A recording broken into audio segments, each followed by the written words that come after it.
Boa tarde a todos e a todas, aqui das Lameirinhas, da Guarda, da cidade mais alta de Portugal. Vamos fazer o nosso direto. Fazemos aqui uma oraçãozinha ao Padre Miguel. Ó Jesus que disseste, pedi e recebereis, procurai e achareis, batei à porta e abri-se-vos-á. Tudo o que pedirdes a meu Pai em meu nome, Ele vos concederá. Os céus e a terra passarão, mas as minhas palavras nunca hão de passar. A vós, por intercessão de Maria, vossa Mãe, vosso Pai, em vosso nome, pedimos que as nossas orações sejam ouvidas. Ajudai-nos a ajudar os nossos amigos, os nossos inimigos, os nossos familiares, para que tenham saúde física, corporal, espiritual, mental, bons negócios, bons trabalhos, dinheiro. Meu Deus, vinde em nosso auxílio, apressai-vos, Senhor, socorrei-nos, glória ao Pai, ao Filho e ao Espírito Santo, como era no princípio, agora e sempre. Amém. Agora fazemos aqui uma oraçãozinha à Nossa Senhora de Fátima.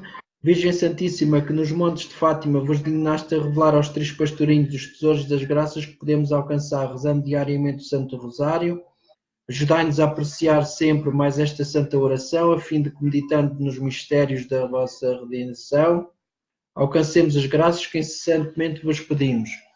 Ajudai-nos a ajudar os nossos amigos, os nossos inimigos, os nossos familiares, para que tenham saúde, trabalho, dinheiro, bons estudos, bons negócios, etc. Amém.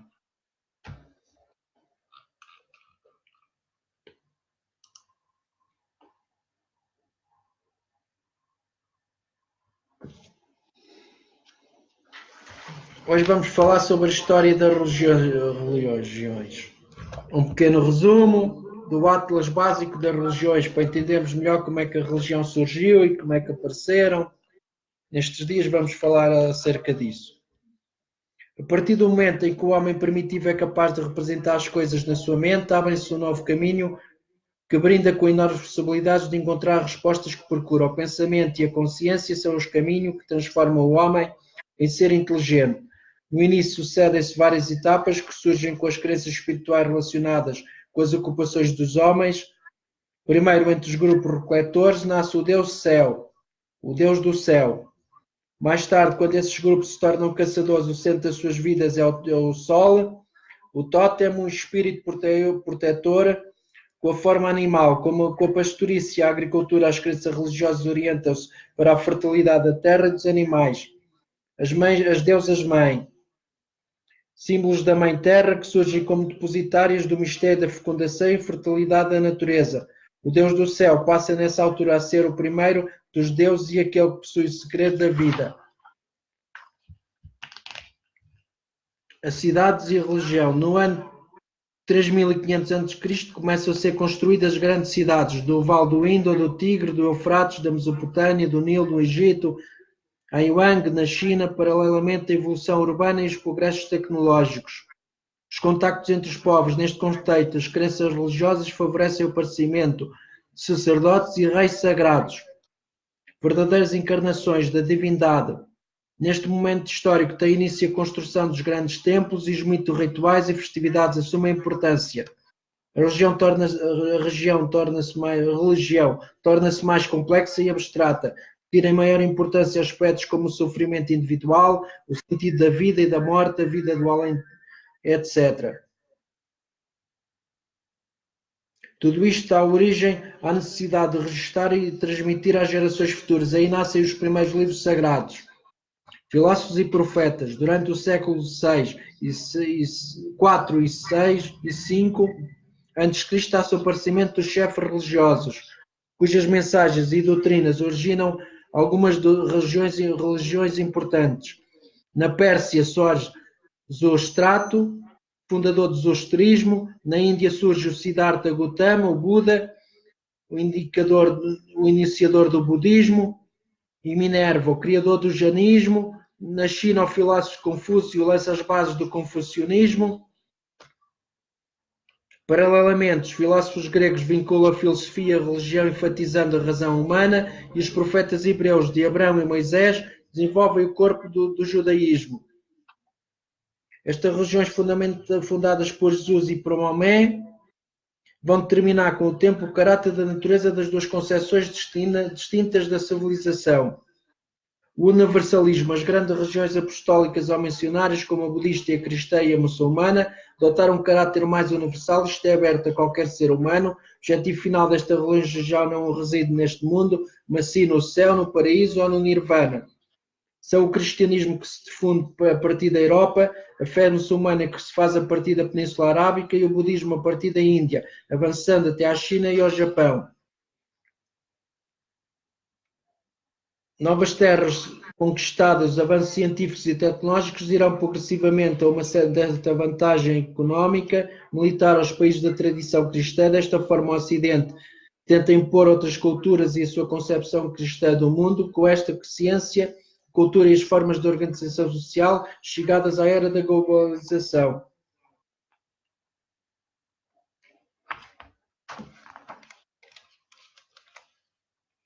A religião surge nos primórdios da humanidade para responder a perguntas essenciais: qual a origem do universo, dos seres que habitam, o que acontece depois da morte. As várias religiões que se desenvolveram ao longo da história têm deuses e cultos muito diferentes.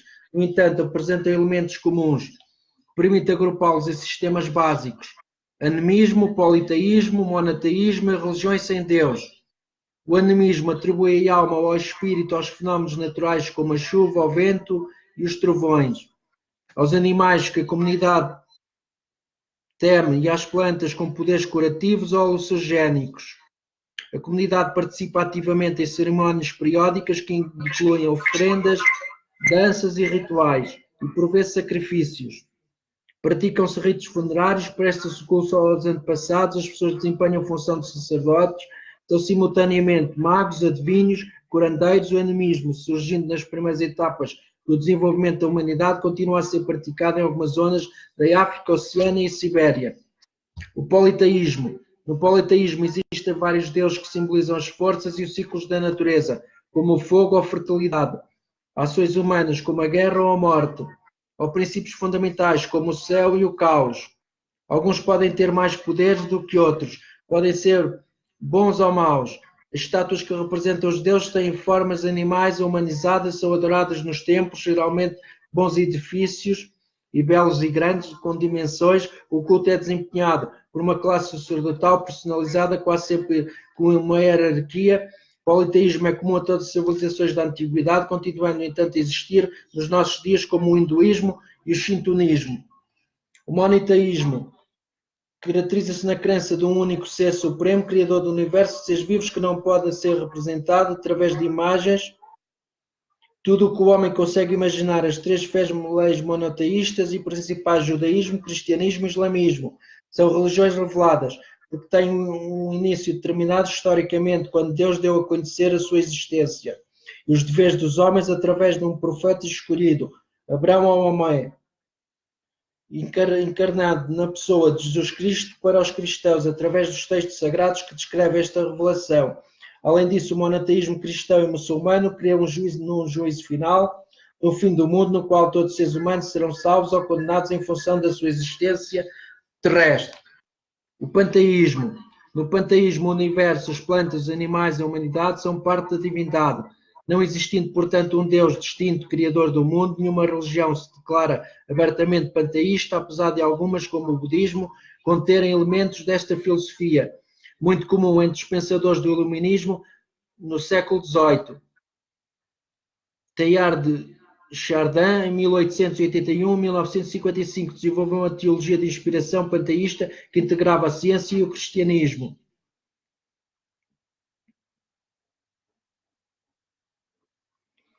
Poder e religião. Ao colocar os limites no que é permitido e ao impor normas que tornam coesa a sociedade, a religião tem desempenhado historicamente um grande papel como agente civilizador, facilitou as relações sociais, reduziu a arbitrariedade de um poder assente apenas na força, introdução de princípios morais e cumprimento obrigatório para todos, abriu o caminho da noção da igualdade.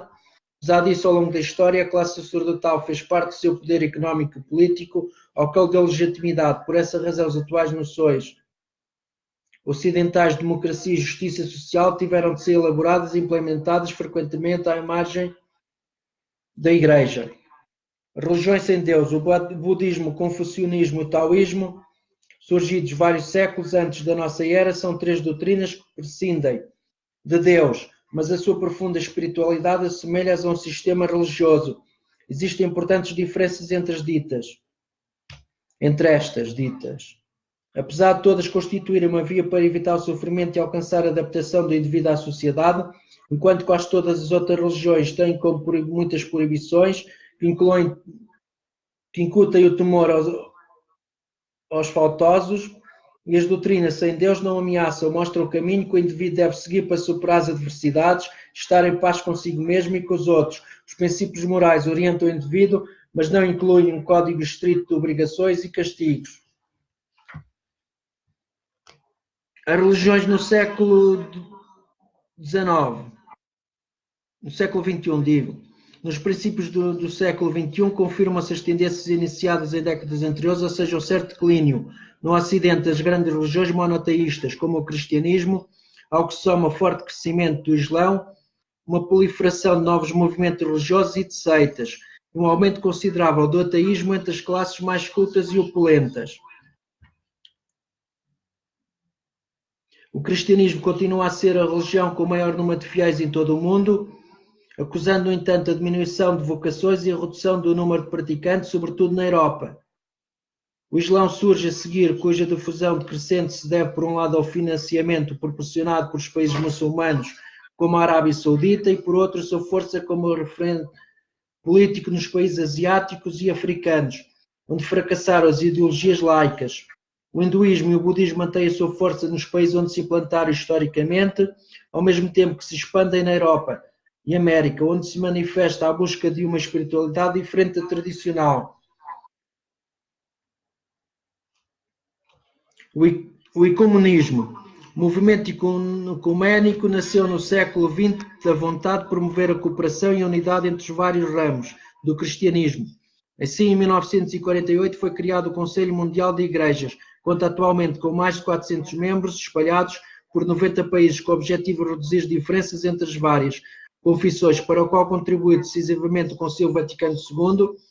Para além do cristianismo, também outras grandes religiões desenvolveram ao longo do tempo uma colaboração mais estreita entre si, como o budismo, que criou a Irmandade Mundial dos Budistas, ou o Islão, que apesar da existência de divergências doutrinais no seu seio, continua a fomentar a tolerância e o diálogo entre as suas várias escolas. E depois temos as seitas, como as Testemunhas de Jeová, os televangelistas, os Hare Krishna, de inspiração budista, e etc.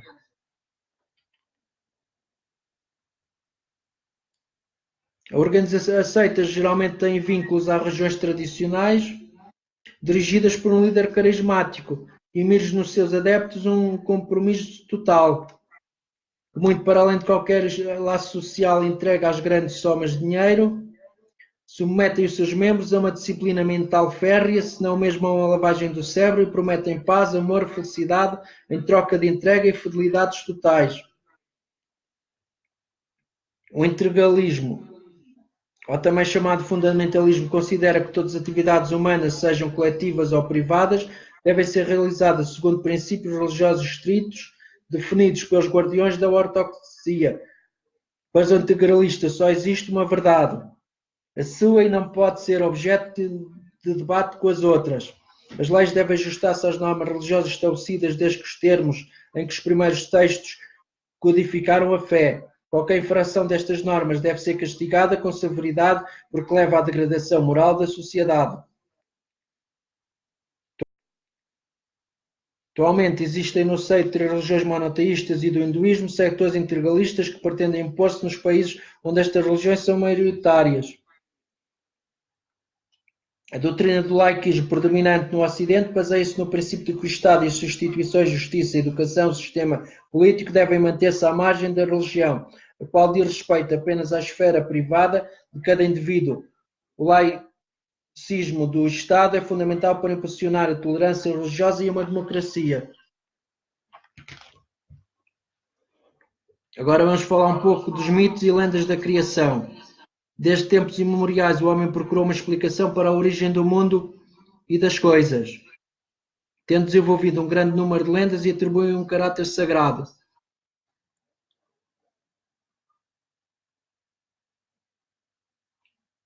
Alguns povos, como o hebreu, o mundo foi criado por obra de um ser supremo a partir do caos, enquanto que para os outros o mundo é resultado de um ovo cósmico que foi quebrado como em algumas culturas orientais, ou da ação de duas forças, tal como a mitologia greco-romana. Estes relatos fazem-se acompanhar por outros que dão conta da origem dos primeiros homens, todos os seres que povoaram a Terra. Criação por um ser supremo. A grande maioria das religiões e crenças da antiguidade sustentam que o mundo foi criado por obra de um Deus supremo, através de um ato de pensamento ou da palavra, ou ainda pela ação de uma força sobrenatural a partir de uma matéria pré-existente, seja o caos, a escuridão, as trevas ou o nada.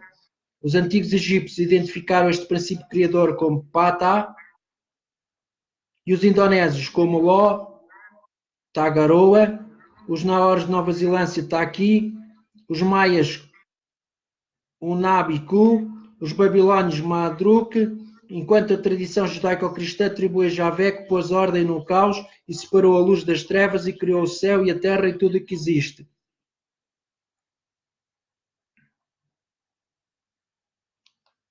O ovo cósmico. Algumas lendas sobre a criação atribuem a origem do mundo a um ovo cósmico que, ao ganhar vida, produziu todos os elementos da terra. Trata-se, por vezes, de um espírito criador que projeta nas águas primordiais sobre a forma de um ovo, enquanto que nos outros casos se trata de um ovo posto por uma ave celeste de passagem ou de um ovo dado ao primeiro casal humano. A epopeia da finlandesa Kelava faz referência a um pássaro que sobrevoou as águas primordiais para depositar os seus ovos, dos quais nasceu a terra, enquanto algumas tradições tibetanas garantem que foi a deusa Siri de Lakam e um mortal que geraram no início da criação um ovo do qual surgiu a vida. As águas primordiais. A ideia do universo envolto nas trevas e o líquido está presente em muitas outras culturas arcaicas, que aludem a um mundo que flutua sobre as águas primordiais, por vezes é a própria água que produz o todo que existe, enquanto noutros casos se trata de uma entidade criadora que viveu eternamente no seu seio. Assim, a tradição japonesa fala da deusa Yazami e do seu consorte Yazani, e criaram um mundo com as águas primordiais. Os índios de Irão falam de Aztec, deusa do oceano, criou a terra enquanto meditava sobre o arco-íris. Os arcados falam de Tamate, a deusa da salgada, e o Apazu, o deus da água, doce e tradição hermética sobre o oceano. Os nigerianos falam de Emojá, deusa do mar, que criou o sol e a vida quando se deitou na terra com o seu irmão.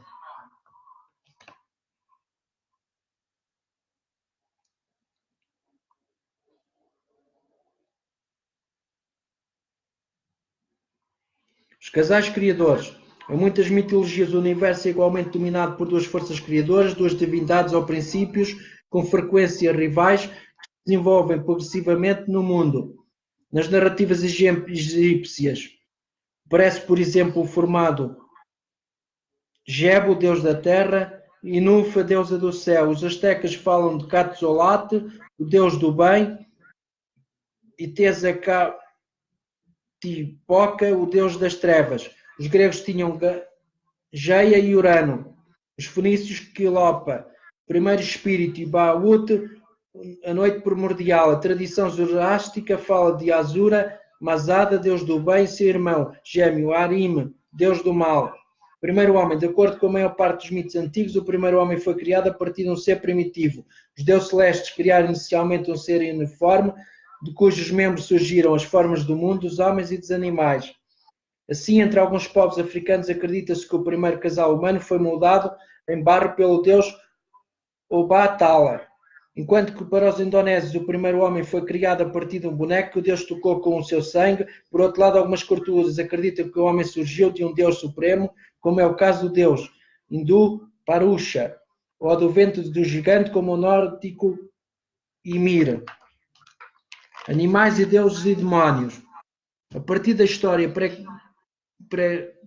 pré-história, o homem imaginou uma série de criaturas para explicar o desconhecido, aos quais atribui poderes sobrenaturais e vários nomes. Em função da sua hierarquia, os mais importantes adquiriram a categoria de deuses, em cujo território semi-real se moviam entidades menores, podiam ser demónios, génios e animais, de aspecto monstruoso, cujas características se confundem com frequência. As narrativas protagonizadas por estas escrituras constituem as mitologias elaboradas pelas diferentes culturas surgidas no mundo. A partir da deusa mãe, inspirada na pré-história como fonte da vida, devido à semelhança com a mulher capaz de gerar filhos sem que soubesse no início como o número de deuses foi-se multiplicando,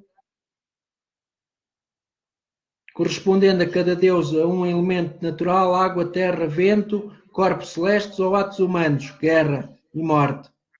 Cada um destes deuses era a origem e causa daquilo que representava. Para obter algo, uma boa colheita, um êxito, uma campanha militar, recuperar a saúde, devia venerar-se o deus correspondente para obter os seus favores.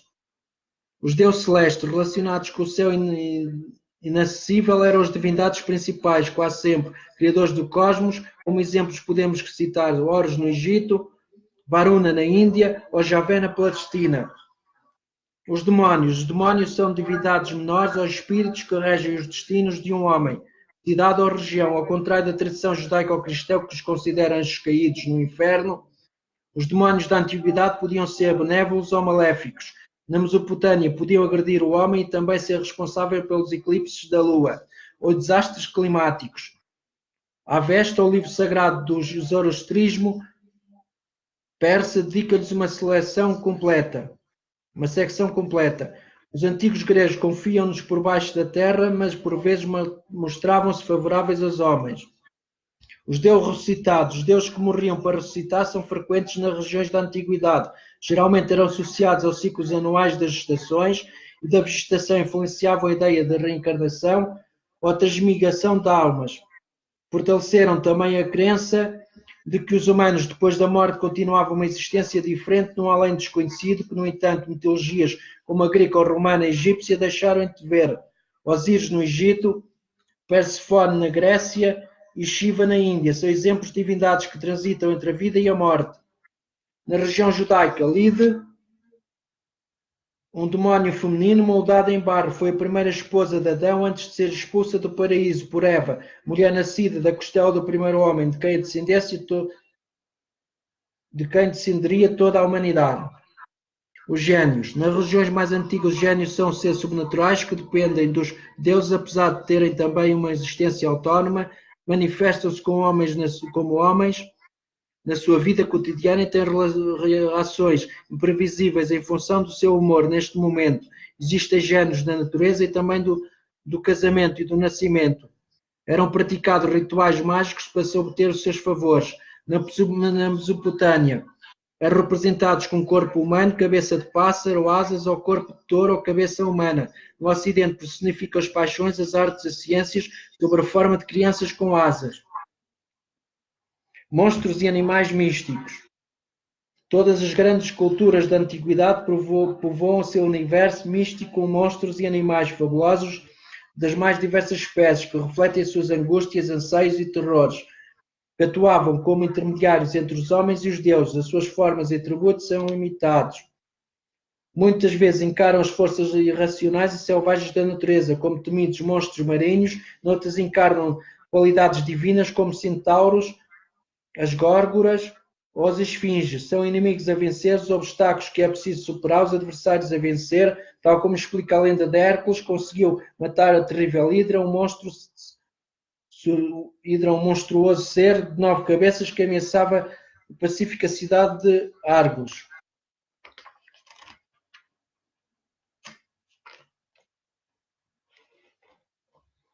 Crenças do homem pré-histórico. A descoberta de que os hominídeos anteriores à atual espécie humana praticavam enterramentos indica que tinham capacidade de elaborar crenças religiosas arcaicas. Já no Paleolítico Superior, cerca de 3.500 anos antes da nossa era, os humanos trabalhavam pequenas estátuas femininas que sugerem o primitivo culto da fertilidade. Descoberto em milhares de sítios em todo o mundo, a arte rupestre surgiu 50.000 anos e tem um significado religioso para os especialistas, à semelhança da cultura megalítica.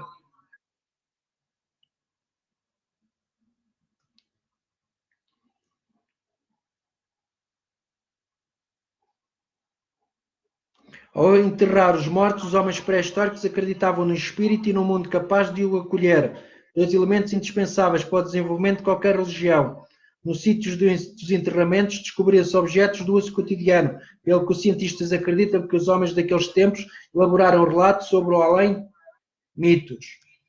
A arte rupestre. Os mulheres de seios e ventos volumosos relacionados com o culto da fertilidade, bem como personagens disfarçadas com máscaras de animais que invocam rituais animistas com as suas 150 pinturas das grutas de Altamira, descobertas em 1879 na província espanhola de Santander, etc. A deusa mãe. Os grupos humanos tinham uma organização matriarcal que teria durado na Europa até à invasão dos povos indo-europeus. A presença sistemática em todas as jazidas da arte rupestre, figuras femininas com atributos sexuais exagerados parecem confirmar esta tese. Em diversas regiões da antiguidade, através de deusas como Astete, Fenícia ou Artemisa, Grécia. Cultura megalítica. No megalítico surgiu a cultura megalítica, conhecida graças aos dólmenes e menires. A principal função megalítica na Europa, formada por vários ciclos concêntricos de menires, encontra-se na Grã-Bretanha e a construção data do segundo milénio antes de Cristo e não se tem certeza de qual foi seu objetivo. Mesopotâmia, Antiga Suméria e Arcádia. Em meados do século IV milénio antes de Cristo, os sumérios criaram a Mesopotâmia, uma das principais civilizações da antiguidade, e ergueram cidades Ur e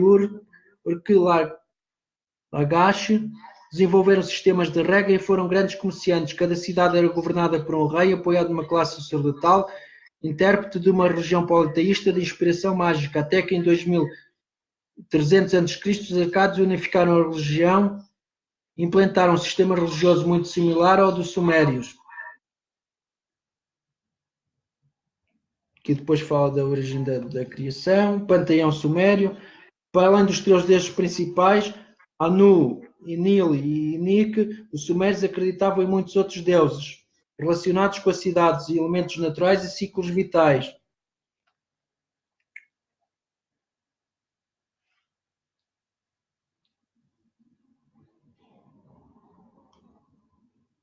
Na Trindade Suprema, fundada por Anu, Enlil, Ea e Nik em sumério, no entretanto, pouco intervinham nos assuntos humanos. Influência dos mitos sumérios arcádios. Segundo os sumérios, por exemplo, a primeira mulher foi criada por Ki, com uma costela do deus Inik, e a bíblica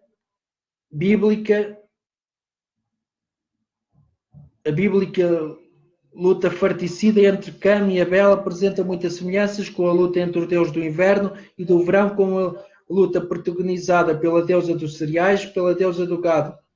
No relato divino, durou 7 dias e 7 noites, um homem poderoso construiu, a pedido do deus Ut, um barco onde guardou exemplares de sementes e animais. Quando as águas baixaram, sacrificou uma ovelha aos deuses. Importância da magia. A árvore da vida, mencionada na tradição judaica, e a casta sacerdotal da qual existiam homens e mulheres, utilizavam uma planta da imortalidade que Izatar havia trazido na sua descida aos infernos. Os investigadores descobriram numerosos amuletos, feitiços e encantamentos daquela época, de logo adotados pelos babilónios.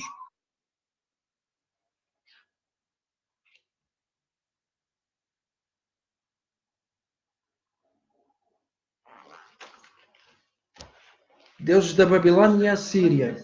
Entre 1700 e 540 a.C., aproximadamente, a história da Mesopotâmia foi dominada pelos babilónios e os assírios, que criaram esses estados poderosos como capitais em Babilónia e Assur, substituídas mais tarde por Navi, adotaram, transformando-as em grande parte das crenças sumérias arcádias, dando importância máxima a um Deus supremo, criador do universo e da humanidade. Os babilónios chamavam Marduk e os assírios Assur.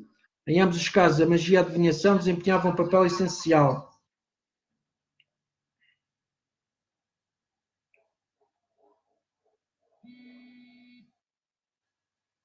Depois é a rivalidade entre a Babilónia e a Assíria.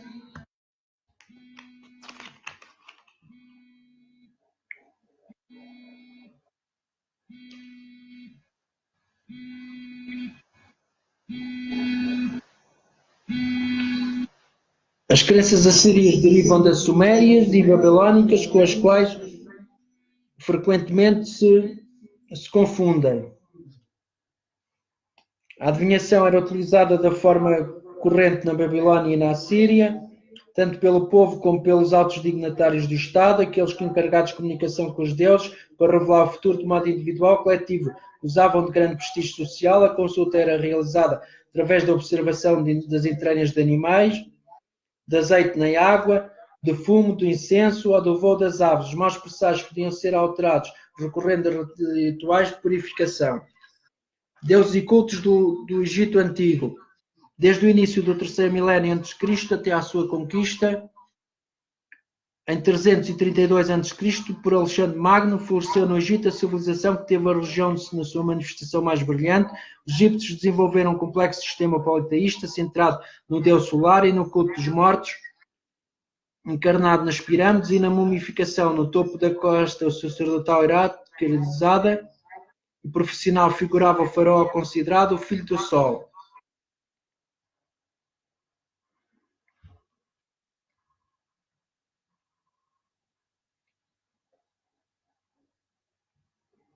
Depois os deuses originais do Egito.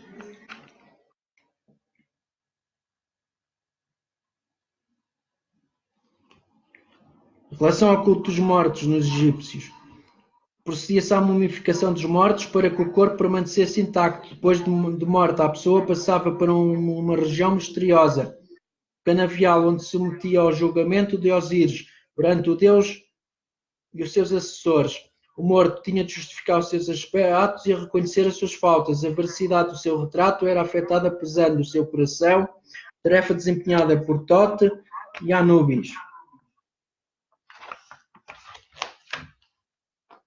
Deuses fenícios e cananeus. Fenícios e cananeus conviveram desde o terceiro milénio a.C. no território ocupado atualmente pela faixa costeira do Líbano, Síria, norte de Palestina, da região conhecida a partir dos textos que datam do século XIV a.C., combina elementos sumérios e rituais agrícolas dos povoadores mais antigos, divinizavam as forças criadoras da natureza, representadas por deuses brutais, protagonistas de violentos combates, e o principal local do culto foi Ogarit, cidade escavada em 1929. Eram grandes mercadores graças à sua destreza da arte de navegação, que os permitiu chegar até ao Mediterrâneo Oriental seguindo rotas de cabotagem. Mas também tem os mitos da criação do mundo, panteão fenício cananeu.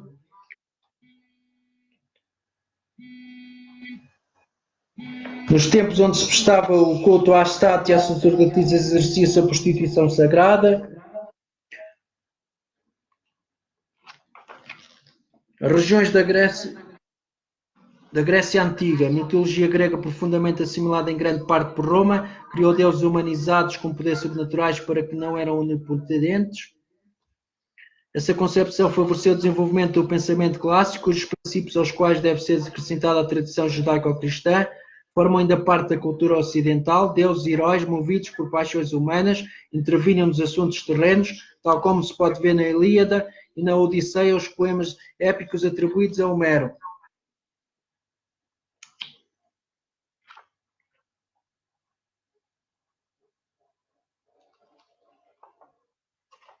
Depois fala das origens do mundo e dos deuses.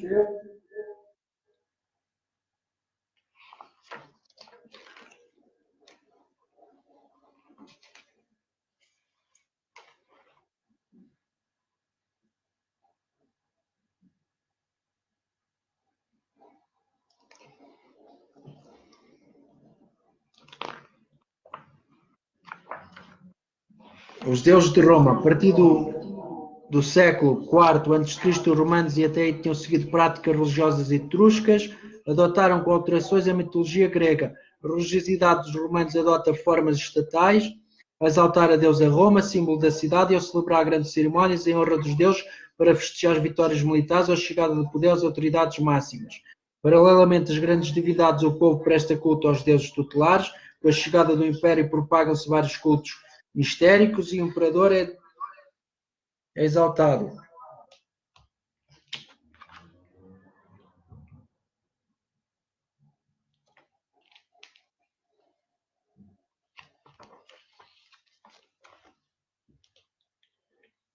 O zoroastrismo persa. Antes do zoroastrismo, a região persa sustentava-se na crença em numerosas divindades que encarnavam vários princípios da natureza, como mitra e práticas de caráter ancestral, como o sacrifício de animais, e a ingestão da oma, bebida com propriedades alucinogénicas. Mas face ao culto oficial Zoroastro, propôs um novo sistema baseado na adoração de um Deus único, na dualidade entre o bem e o mal e na possibilidade da salvação eterna, fundando desta forma uma nova religião conhecida pelo nome de Zoroastrismo, que exerceu uma poderosa influência no judaísmo e no cristianismo.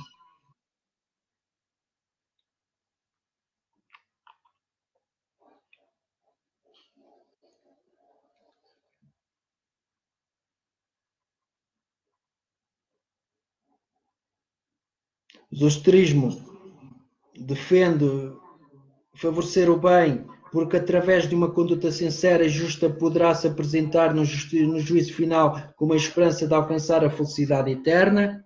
Caminho da alma. Uma vez morta, a alma do homem não agiu na terra de acordo com o bem, irá para a morada de dor, ao passo que a alma do homem justo irá para um bem melhor dos mundos, seguidas de 3 etapas principais. A primeira etapa das estrelas corresponde aos bons pensamentos. A segunda é a etapa da lua, que corresponde às boas palavras. A terceira é a etapa do sol, que corresponde às boas ações. Permitirá ao homem justo alcançar o chamado reino das luzes infinitas.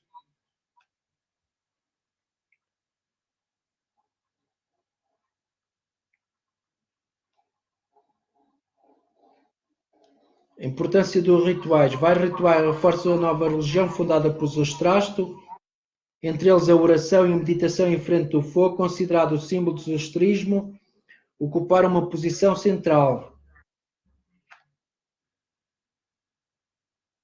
Ao mesmo tempo que impuseram rituais para os principais acontecimentos da vida, incluindo relacionados com o nascimento e a morte, organizaram preces em torno de um ciclo de festividades e manteve-se o costume de expor os cadáveres nas chamadas torres de silêncio, onde eram devorados pelos abutres.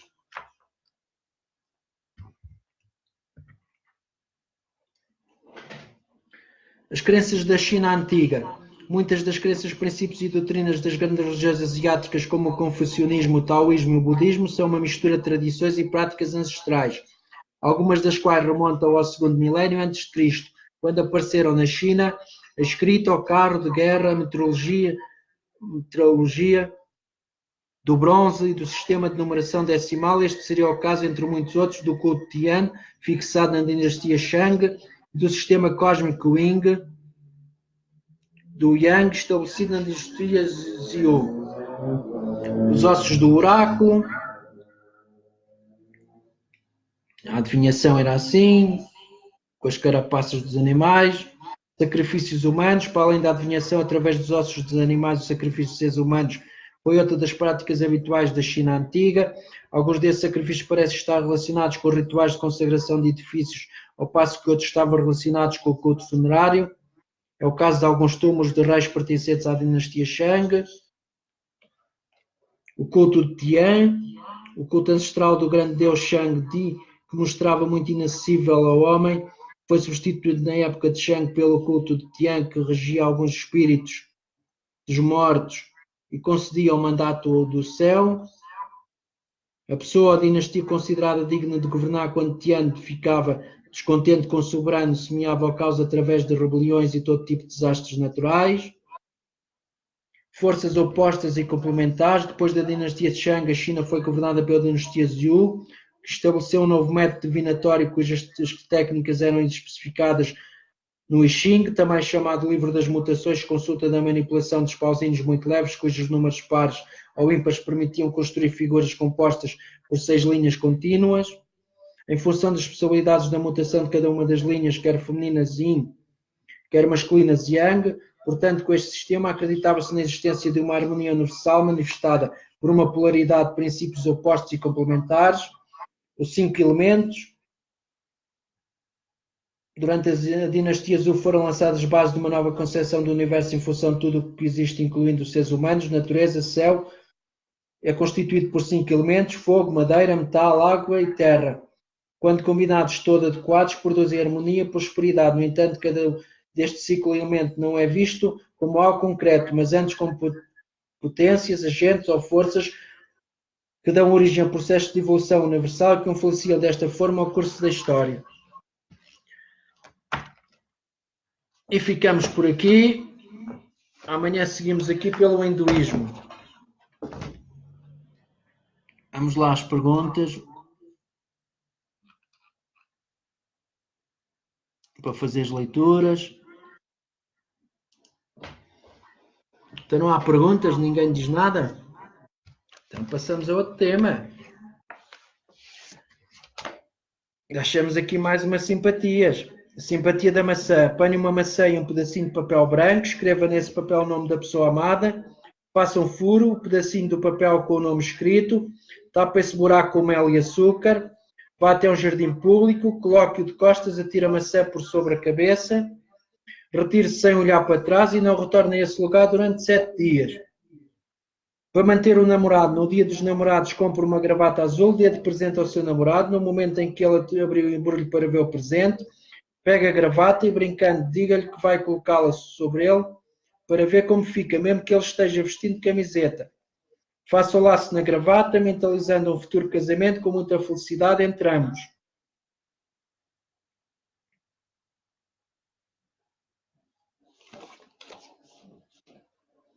Para casar com um namorado, pega uma maçã vermelha, cortar a tampa, retirar o miolo, pega um papel branco, virgem, escreva o nome próprio e do marido, colocar o papel dentro da maçã, jogar em cima uma colher de mel, fechar, amarrar com uma fita vermelha, fazendo um pedido a Santo António, guardando a maçã até que apodreça.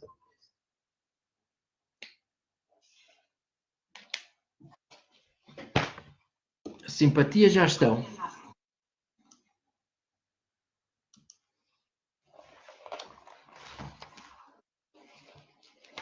Então ninguém diz nada, passamos a outro tema. A morte espiritual da alma. Baseados nas Escrituras, podemos, pois, afirmar que a morte da alma é a corte da vida divina, a perda da amizade e a graça de Deus. Consequência do pecado. A morte espiritual da alma não é visível, é diferente da morte corporal, porque se trata de um ser espiritual.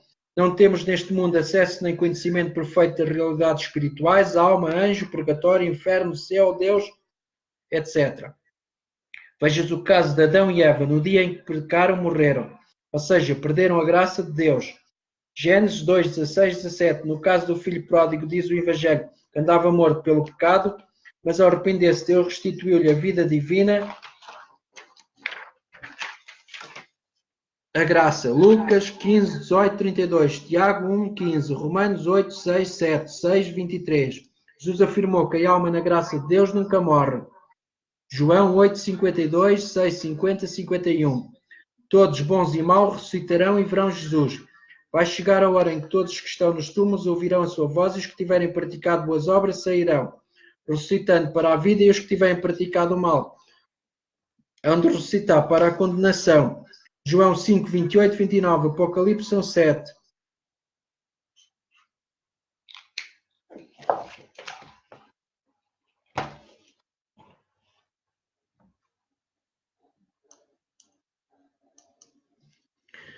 Ninguém faz perguntas? Então continuamos. O que é idolatria? Vejamos o caso do bezerro de ouro. Êxodos 32, 7, 14. Atos 7, 41. É o caso dos judeus que adoravam e ofereciam incenso aos astros celestes. Segunda de Reis 23, 5.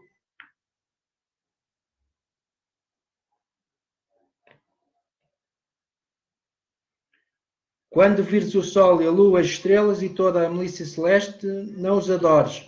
Deuteronômio 4,19. Deus disse, não farás imagens esculpidas do que existe nos céus, etc.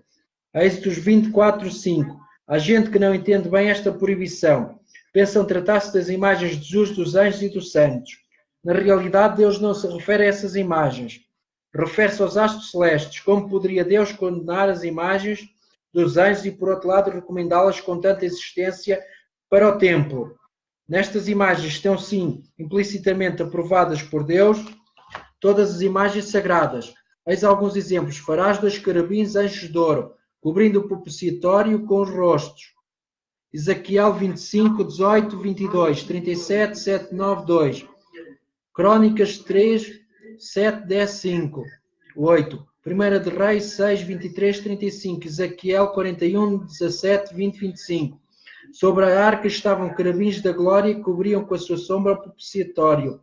Hebreus 9, 5. Ezequiel 10, 4. Jesus é a imagem de um Deus invisível. Colossenses 1, 15. 2 de Coríntios 4, 4.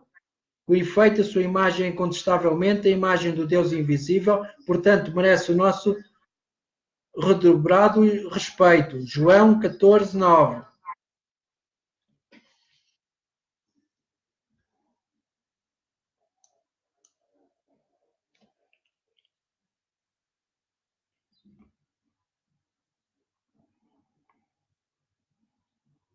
Lissais. Quer saber como vai correr o negócio?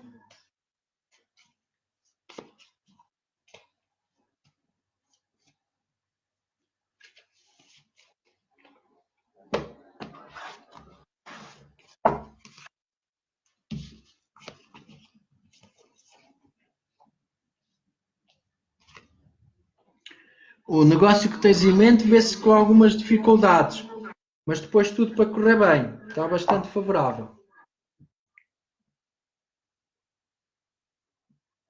Agora vamos ver a tua vida amorosa. Lissais.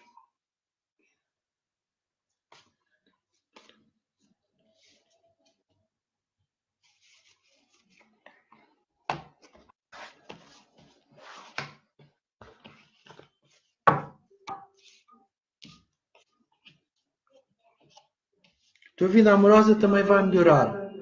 Tem fé e confiança em Deus.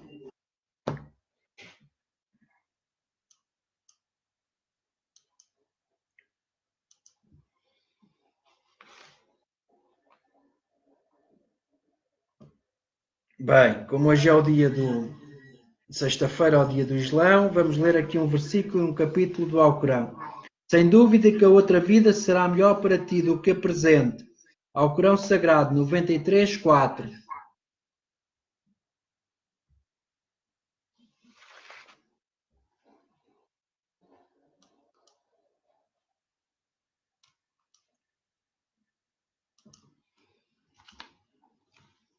Ninguém diz nada.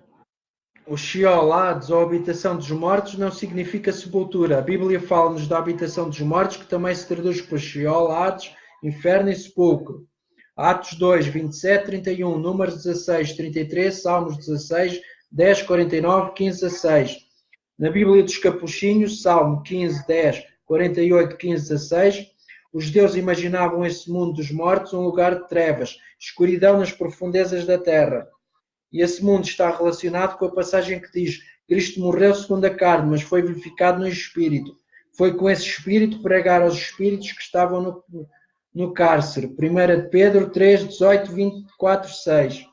Eis as frases que anunciam a libertação maravilhosa dessas almas que Jesus libertou desse misterioso cativeiro. Jesus levou cativos para isso, desceu às regiões inferiores da terra. Efésios 4, 8, 10. Estas regiões inferiores da terra, como já referido, estão relacionadas com o Sheol. Todavia, as testemunhas de Jeová sustentam falsamente que o Sheol ou Hades é o mesmo que a sepultura. Não é verdade. Neste caso, os judeus consideravam a sepultura a entrada para o Sheol, o que não significa a mesma coisa.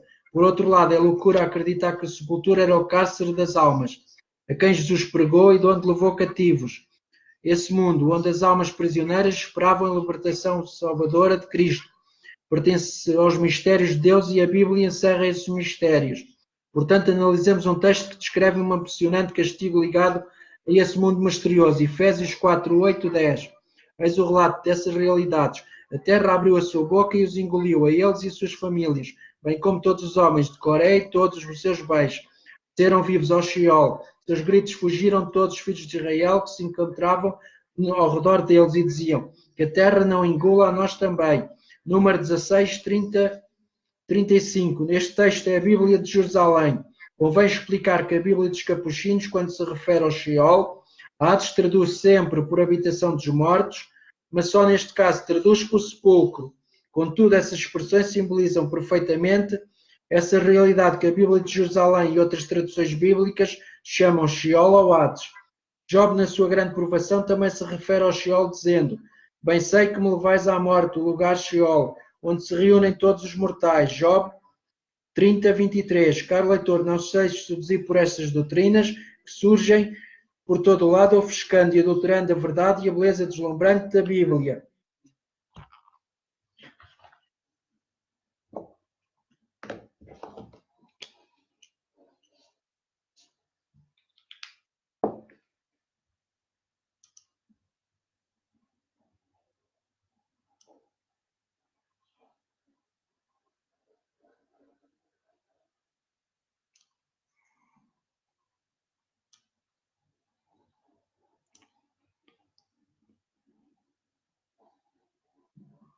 Negócio, saúde, tenho uma junta médica dia 30, vou continuar de atestado médico 3 de 1, 31 de 7, 66.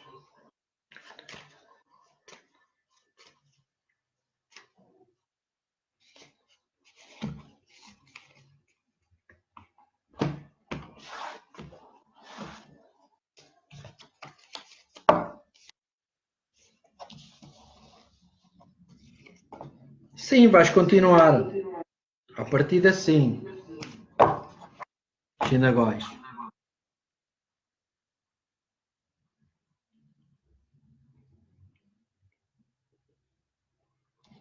Maria Sequeira, que era um geral, nascida a 24 de 12 de 1961.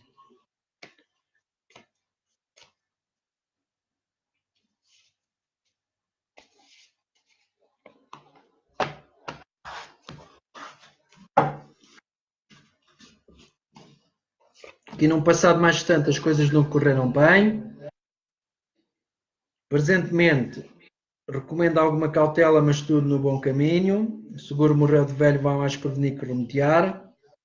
Família e amigos mais chegados, tudo para correr bem, tudo grande proteção de Deus. Passado sentimental, novas escolhas, novas oportunidades. Presentemente, alterações trazidas pelo destino. Bens materiais e financeiros, tudo para correr bem. Casa das uniões e maturidade da carreira, uma escolha entre dois caminhos, duas situações. No futuro mais próximo, tanto no trabalho como no amor. Personalidade, uma pessoa bastante bondosa, só não faz pelos outros o que não pode. Casa sentimental, topo de carreira, tudo para correr bem, no amor e no trabalho. Meio ambiente e sociedade, sentes-te um bocado limitada e sacrificada como Cristo na cruz. E a saúde, algum exame geral que deves fazer.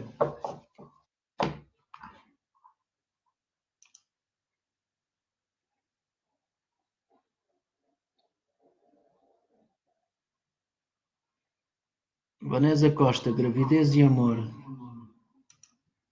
Eu suponho que deve saber se a gravidez vai correr bem ou já estás grávida. Como é que é? Faz lá a pergunta melhor.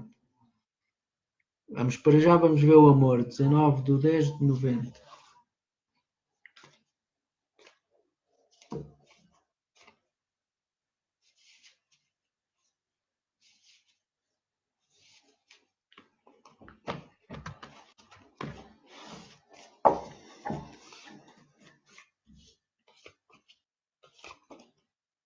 Tudo para correr bem no amor e também se vê a gravidez. Tudo para correr bem.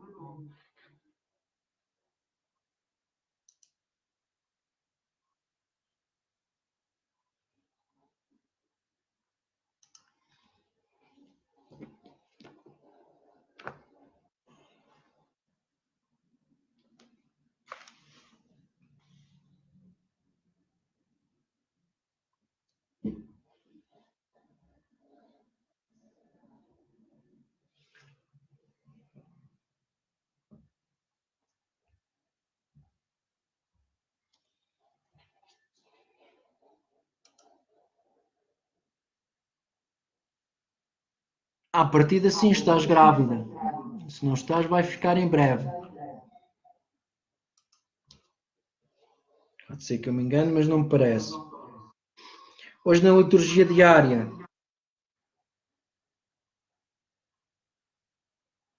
temos a segunda carta de Coríntios 10, 16, 11, 2. Irmãos, quem se gloria, gloria-se no Senhor, pois é provado só aquele que o Senhor recomenda, não aquele que se recomenda a si mesmo, etc. No Evangelho temos Mateus 13, 44, 46. Naquele tempo diz Jesus à multidão: o reino dos céus é como um tesouro escondido num campo, um homem encontra-o e mantém escondido, cheio de alegria. Ele vai e vende todos os seus bens e compra aquele campo, etc. O anjo é Santa Rosa de Lima, o santo, digo, de 23 de agosto.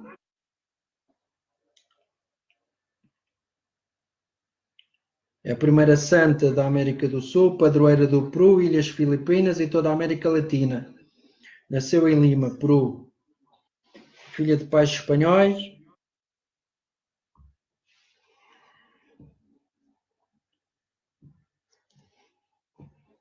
O versículo dos nossos irmãos Jeová, já vamos ver qual é hoje.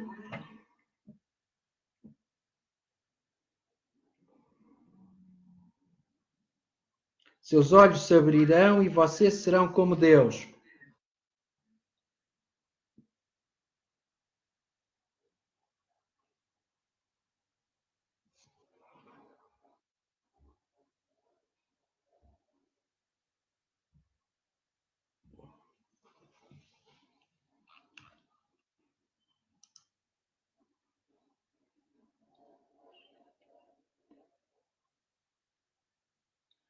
Então, Maria Sequeira, deixa lá o testemunho no meu site, para as pessoas verem que eu ajudo as pessoas com verdade. E que eu nem considero que faço consultas, que eu faço atendimentos, ao contrário de muita gente que anda para aí. Que eu gosto de ajudar os pobres, os fracos e os doentes. Com a ajuda do Padre Miguel e do Dr. Sousa Martins. E mais alguns santinhos. Embora alguns me chamem de bruxo, outros de santo, mas Deus lá está. Eu não me preocupo. Falem bem ou falem mal, mas falem.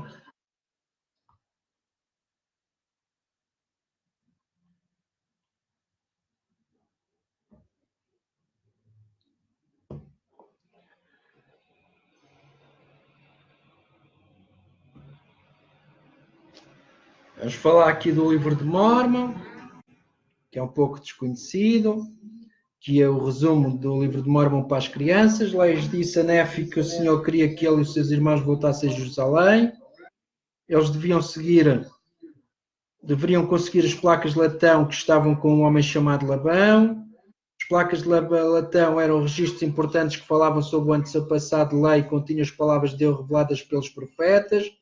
Lamé e Lamuel não queriam voltar para buscar as placas de latão.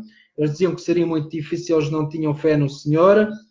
Nefi desejava obedecer ao Senhor, ele que sabia que o Senhor ajudaria ele e os seus irmãos a conseguir as placas que estavam com Labão. Lamé e Lamuel, sem Nefi, voltaram a Jerusalém para buscar as placas de Labão. Lamé foi à casa de Labão e pediu-lhe as placas. Labão ficou zangado, não quis entregar as placas a Labão e Lamé. Labão quis matar Lamé, mas Lamé fugiu.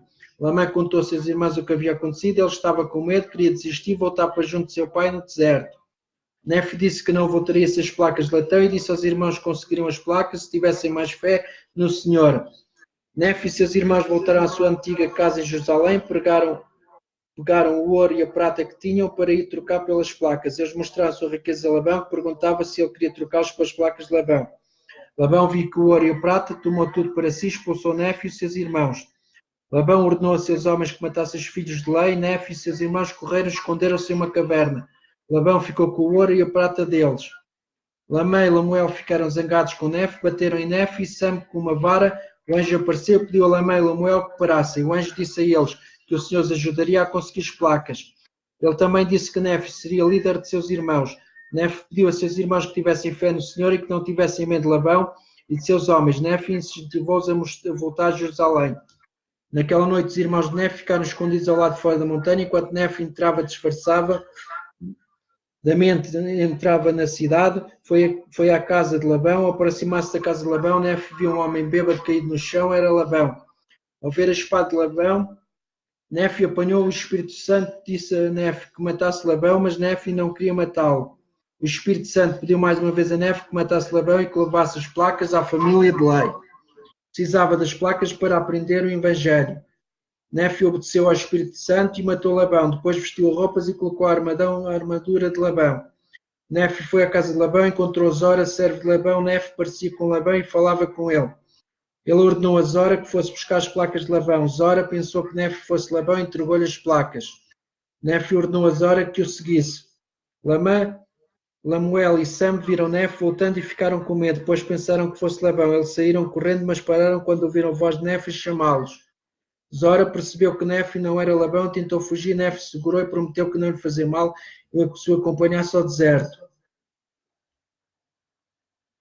Zora concordou em ir com ele e Nefe. Seus irmãos pegaram nas placas de Labão e voltaram para junto de Lei e Saria. Eles entregaram as placas de Latão, a Lei e Saria ficaram muito felizes ao ver que seus filhos estavam todos salvos. Todos alegraram-se e agradeceram a Deus. Lei leu as placas de Latão, e elas falavam a respeito de Adão, Eva e da criação do mundo. As placas continham as palavras de muitos profetas.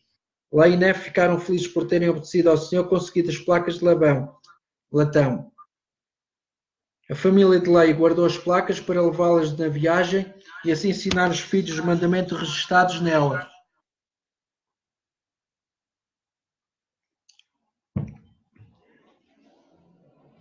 Pronto, e acabou.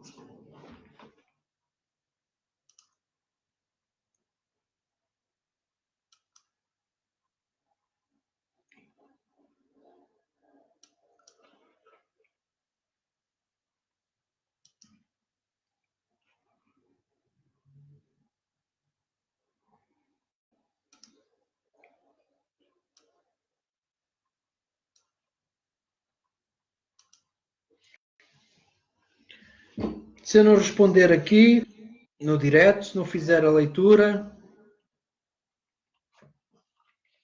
vocês tentem ligar para o WhatsApp, ou o Messenger, ou para o Telegram.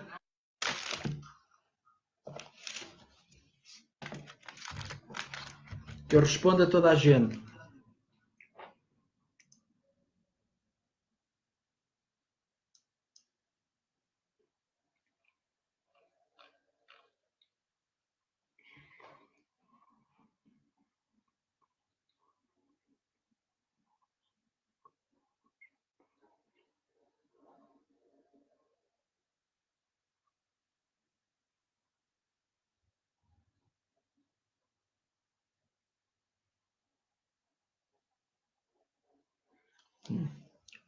Então é assim, Maria.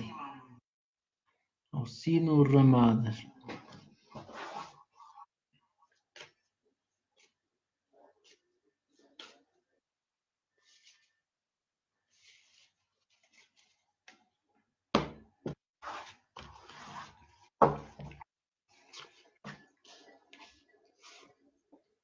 O mais certo é ele ter outras mulheres.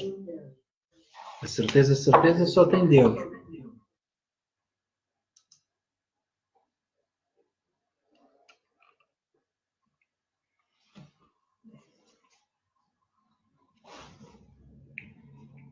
São Oliveira, outra vez um geral, anda sempre a pedir os gerais. 1/12 de 1959.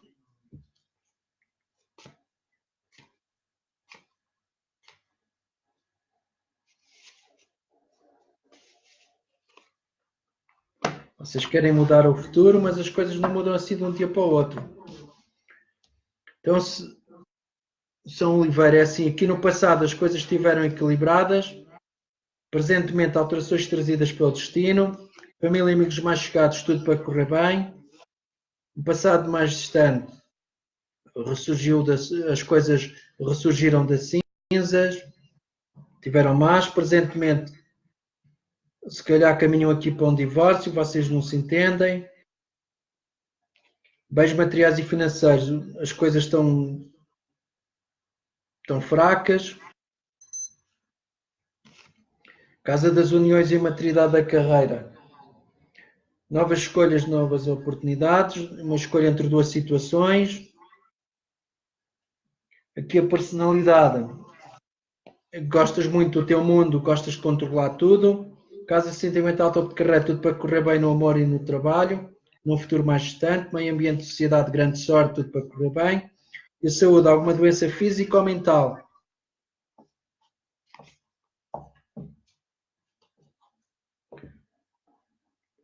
Maria Sequeira quer um geral para o marido da vida, nascida 21/5/1962.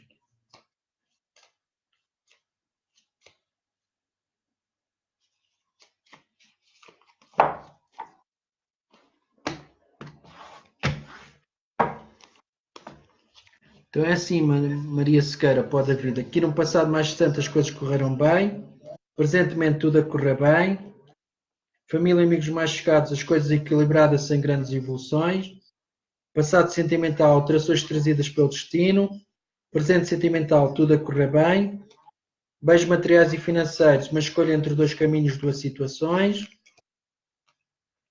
casa das uniões e maturidade da carreira, no trabalho e no amor, no futuro mais próximo, tudo a correr bem, personalidade. Ele é um bocado justiceiro, gosta das coisas muito direitas e muito retas. Casa sentimental topo de carreira, aqui para o futuro mais distante, no futuro mais distante, vai andar como as crianças um pouco perdido.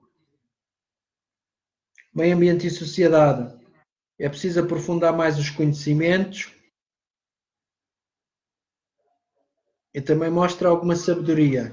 As pessoas a procurá-lo para conselhos. A saúde, desporto e dores de cabeça. Falta de desporto e dores de cabeça, assim é que é. Isto já está quase na hora. Lá, Vitória. Estás melhor? As coisas estão melhores aí na Suíça? Depois que falaste comigo? Patrícia Diego Tony Nunes, boa tarde. Patrícia Rocha. 10/12/1993, um geral.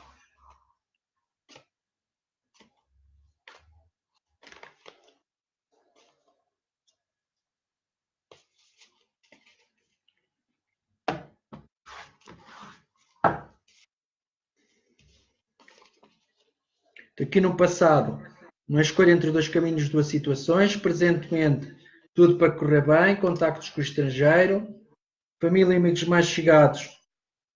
As coisas ainda estão um bocado encobertas, é preciso desenvolver, esclarecer melhor as coisas. Passado sentimental, várias oportunidades, vários homens aqui à tua volta. Presentemente, isolaste para repensares a tua vida. Bens materiais e financeiros, as coisas a melhorarem, pouco a pouco. Casa das uniões e maturidade da carreira, num futuro mais próximo, as coisas limitadas e sacrificadas. Personalidade, grande força para ultrapassar os obstáculos. Casa sentimental, topo de carreira, vais-te apaixonar. E entradas de dinheiro. Meio ambiente e sociedade, grande proteção de Deus. E a saúde, trauma ou agravamento da doença.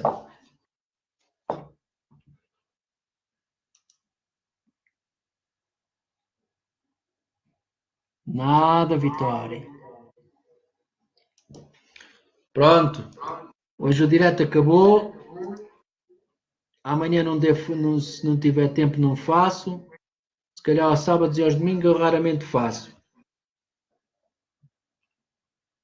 Mas segunda-feira cá estaremos. Por esta hora ou um bocadinho mais tarde.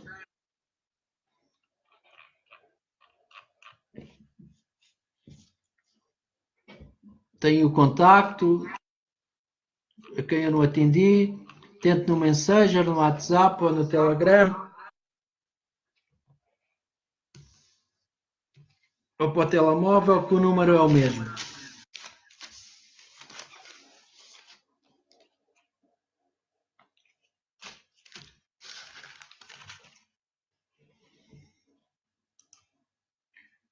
E deixem os comentários no site com que foram ajudados.